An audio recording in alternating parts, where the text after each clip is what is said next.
Buenas, mi nombre es Tadeo Roldán Ortega López. Soy residente de cirugía cardiotorácica del Instituto Nacional de Cardiología Ignacio Chávez de la Ciudad de México.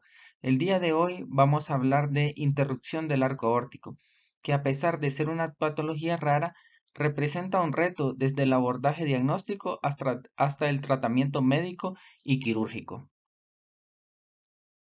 La interrupción del arco aórtico es una malformación que se caracteriza por una discontinuidad anatómica y luminal entre dos segmentos del arco aórtico. Es una patología muy infrecuente con una incidencia de 0.003 por 1000 recién nacidos vivos y representa aproximadamente el 1.5% de las cardiopatías congénitas complejas y no representa predominio de sexo. Además, se observa que en estos pacientes, al menos un tercio de aquellos que tienen de lesión del cromosoma 22q11 cursan también con una interrupción del arco aórtico y hasta el 80% de los casos de interrupción del arco aórtico tienen síndrome de lesión del cromosoma 22q11. Aunque sin tratamiento la mortalidad es muy alta, la introducción de la prostaglandina E1 y la evolución de las técnicas quirúrgicas han mejorado grandemente el pronóstico de esta patología. Desde 1778, el doctor Raphael Stadler de la Universidad de Viena realizó la primera descripción de la interrupción del arco aórtico, en este caso un tipo A. En 1818, el doctor Johann Friedrich realizó la primera descripción de un caso tipo B y en 1948 Weismann y Kesten realizaron la primera descripción de un caso tipo C. Sin embargo, hasta 1959 es cuando Celoria y Pato realizan la descripción anatómica que utilizamos actualmente en tipo A, B y C. En 1955, Samson y colaboradores realizaron la primera corrección satisfactoria de un niño de 3 años. Para 1968, Howard Sirac y colaboradores realizaron el uso de ramas del arco aórtico para anastomosis de la aorta torácica, y en los años 70 tanto Lidwin y colaboradores como Barrett Boyce y colaboradores realizaron la interposición del tubo protésico de la arteria pulmonar proximal a la aorta torácica más un bandaje del tronco de la arteria pulmonar distal. Además, también se realizaron reparaciones de interrupción del arco aórtico con corrección simultánea de lesiones intracardíacas. Y en 1975, Trusler e Izukawa realizaron una anastomosis directa entre la aorta descendente y la aorta ascendente y arco transverso, más un cierre de CIB. Existen diversas teorías que intentan explicar la etiopatogenia de la interrupción del arco aórtico. Dentro de ellas, las tradicionales son tres. La hemodinámica, en la cual se plantea que las alteraciones de la circulación fetal disminuyen el flujo anterógrado, modificando el desarrollo del arco aórtico.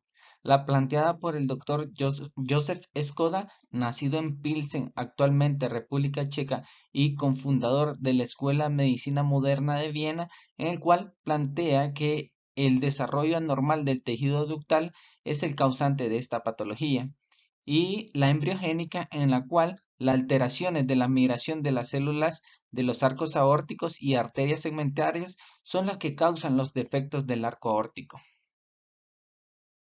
La clasificación más utilizada es la descrita por Celoria y Patton en 1959, que divide esta patología en tres tipos según la localización de la obstrucción. La tipo A, la obstrucción se sitúa a nivel del istmo aórtico, distal a la arteria subclavia izquierda, y representa aproximadamente el 28% de los casos. La tipo B, entre la arteria carótida izquierda y la subclavia izquierda, es el tipo más frecuente, alrededor del 71% de los casos. Y la tipo C, entre el tronco brachiocefálico y la arteria carótida izquierda, es la forma más rara de presentación y representa aproximadamente el 1% de los casos. La interrupción del arco aórtico es una entidad que en raras ocasiones se presenta de forma aislada. En la gran mayoría de las ocasiones existe un ductus arterioso permeable, el cual proporciona el flujo a la aorta descendente, así como una comunicación interventricular que está presente en alrededor del 50% de los casos de interrupción del arco aórtico tipo A y en más del 80% de los tipo B. Esta comunicación interventricular se debe al desplazamiento hacia la izquierda del septo infundibular y se asocia a menudo a cierto grado de obstrucción del tracto de salida del ventrículo izquierdo en alrededor del 10 al 16% de los casos. La válvula aórtica es bicúspide en hasta el 30% de los pacientes. El anillo aórtico suele ser pequeño, así como la aorta ascendente. También es frecuente encontrar anomalías de los vasos brachiocefálicos, siendo el más frecuente el origen de la arteria subclavia derecha, sobre todo en interrupción del arco aórtico tipo B, la cual por su disposición anatómica puede causar síntomas obstructivos a nivel del esófago.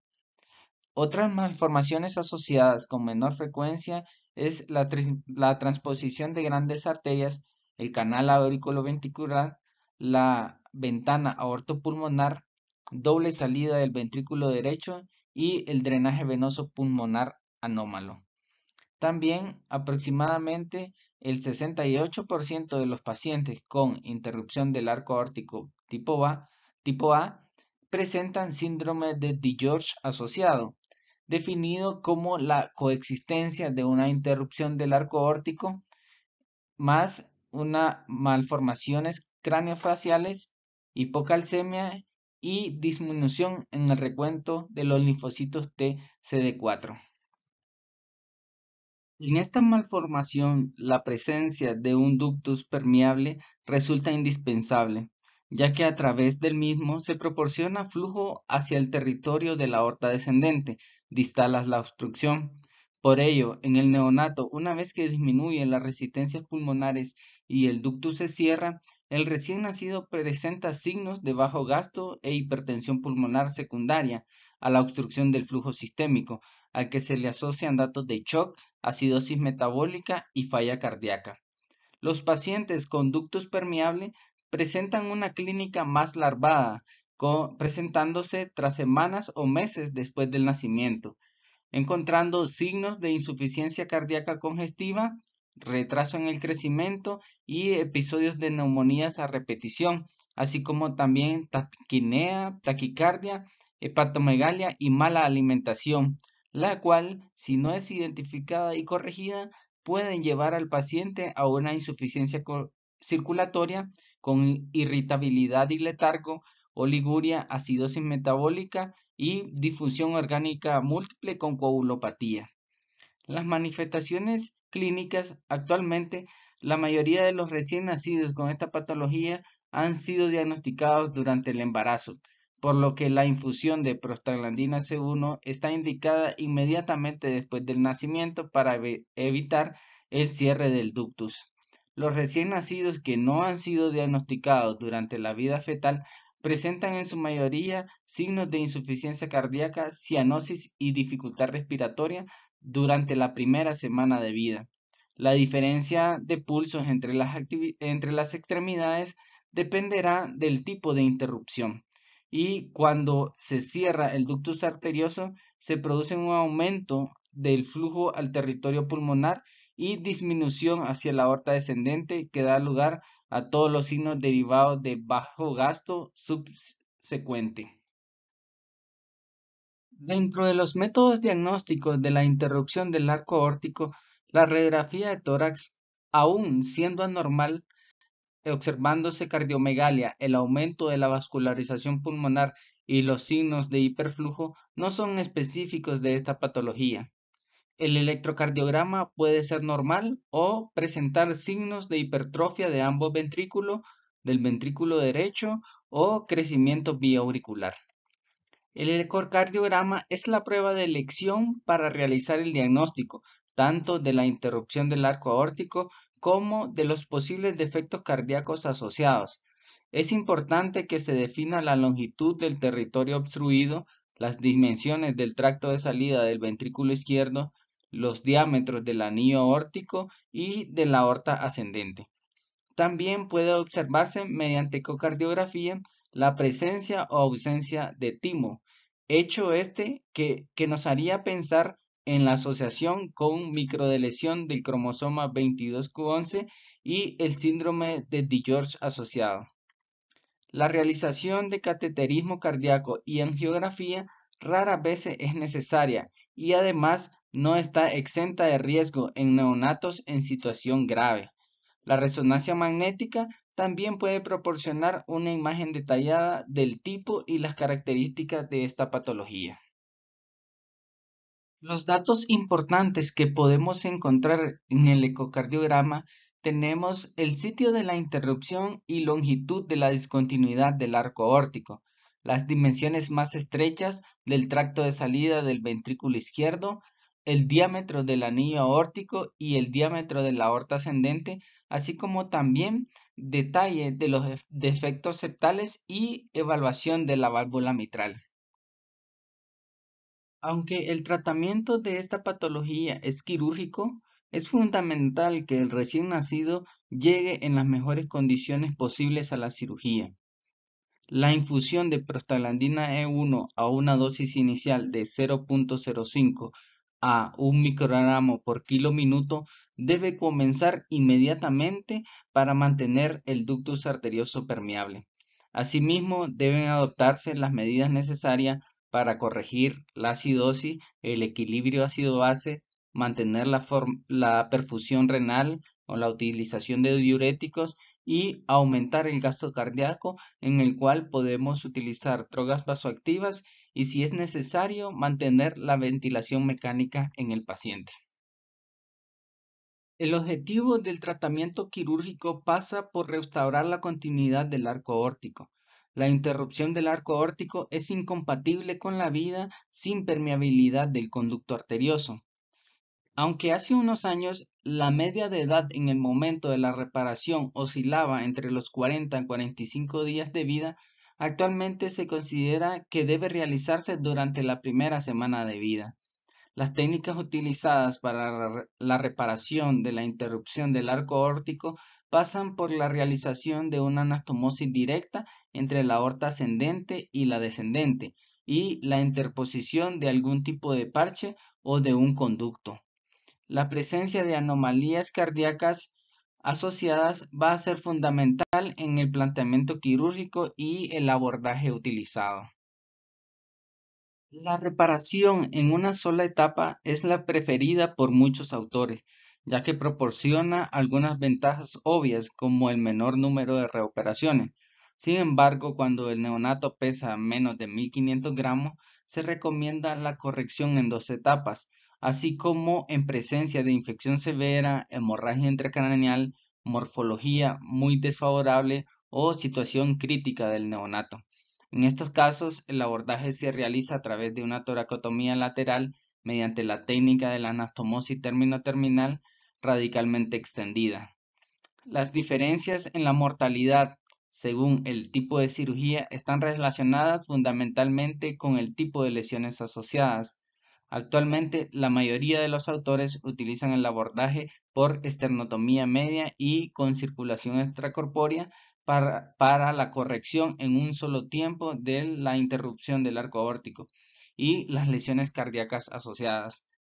La asociación con malformaciones cardíacas complejas supone un reto quirúrgico importante. En general, se recomienda la reparación completa en un solo tiempo en el periodo neonatal, ya que la cirugía paliativa no proporciona resultados satisfactorios, especialmente en aquellos pacientes que presentan una interrupción del arco aórtico con truncos arterioso, ventana aortopulmonar o transposición de grandes arterias asociadas. Los avances en el tratamiento médico preoperatorio y sobre todo la utilización de la prostaglandina han contribuido de manera a mejorar los resultados de la cirugía de la interrupción del arco aórtico. Algunos autores publican cifras de mortalidad en casos de interrupción del arco aórtico con comunicaciones interventriculares entre el 5 al 10% y con cifras de supervivencia muy variables a los 5 años, entre el 63 y el 90%, y a los 10 años entre el 47 al 85%. Los resultados a largo plazo, dependen básicamente de la necesidad de reoperación, así como de las secuelas neurológicas y psicomotoras que estos pacientes puedan presentar o el desarrollo de estenosis aórtica que se puede presentar entre el 44 al 85% de los casos.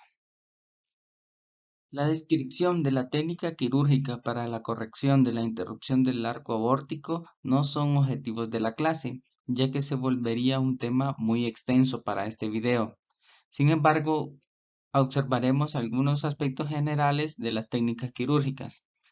Previamente, antes de las técnicas de perfusión regional, se utilizaba la corrección con arresto circulatorio, en el cual la canulación aórtica se realizaba en la aorta ascendente y el tronco de la arteria pulmonar, y la canulación venosa en el atrio derecho. Se llevaba al paciente a una hipertermia profunda, aproximadamente 18 grados centígrados, con una oclusión temporal de la arteria pulmonar derecha e izquierda y un paro circulatorio menor de 45 minutos, en el cual se debería hacer la anastomosis de la aorta ascendente con la descendente en este tiempo. Con el avance de las diferentes técnicas quirúrgicas, al mismo tiempo del avance de la tecnología y de las máquinas de circulación extracorpórea, se ha logrado hacer la corrección de las anormalidades del arco aórtico con perfusión regional, es decir, manteniendo la perfusión en todo momento de la cirugía. En estos casos, la canulación aórtica se realiza en las arterias innominadas con un injerto de PTFE y en el tronco de la arteria pulmonar. La canulación venosa en la aurícula derecha o en ocasiones puede ser bicaval, tanto en la vena cava superior como en la vena cava inferior. Posteriormente, se puede llevar al paciente a una hipotermia profunda con retiro de la cánula arteriosa que estaba a nivel del tronco de la arteria pulmonar y a través de diferentes estrategias realizar perfusión selectiva a la aorta descendente y a los troncos supraórticos en dependencia de qué tipo de interrupción de arco aórtico se trate. Se realiza un pisamiento a nivel de la aorta descendente y se da perfusión selectiva a bajo flujo. Posteriormente se puede realizar el retiro del conducto arterioso persistente, la movilización del arco aórtico y la anastomosis terminolateral o terminal en dependencia de qué tipo de interrupción estemos. Después, posteriormente, se realiza la reconstrucción de la neoaorta. Una vez realizada la reconstrucción de la neoaorta y terminada la anastomosis, se procede a realizar el retiro de los torniquetes con circulación extracorpórea a flujo normal y el recalentamiento del paciente. Los injertos de PTFE se pueden ocluir a través de clips o de suturas. Como habíamos mencionado previamente, existen ocasiones en las cuales los pacientes cursan con un anillo aórtico y una aorta ascendente pequeña, en las cuales se deben implementar diferentes estrategias para aumentar el diámetro. Algunas de ellas son una reparación con un aumento de parche de un injerto o en otras ocasiones realizar anastomosis laterales.